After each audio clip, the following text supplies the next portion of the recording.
আসসালামু আলাইকুম। Welcome Tajin world. আজকে আমি পাঙ্গাস মাছ দিয়ে মাছের মাথা এবং মাছ দিয়ে ঘন্ট রান্না করব। তো এখানে আমি পেঁয়াজ ভাজা ভাজা করে নিয়েছি। তো আদা রসুন দিয়ে দিয়েছি। পেঁয়াজের সাথে বেশি করে রসুন দিয়ে দিয়েছি যাতে পাঙ্গাস মাছের যে ফ্লেভারটা ওইটা নাকে না আসে। হলুদ দিয়ে দিলাম, গুঁড়ো মরিচ দিয়ে দিলাম।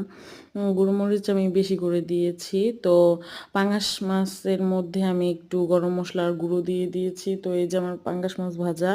পাঙ্গাস মাছটা সিরকা বা ভিনেগার দিয়ে ধুলে পাঙ্গাস মাছটার গন্ধটা অনেকটাই কমে আসে।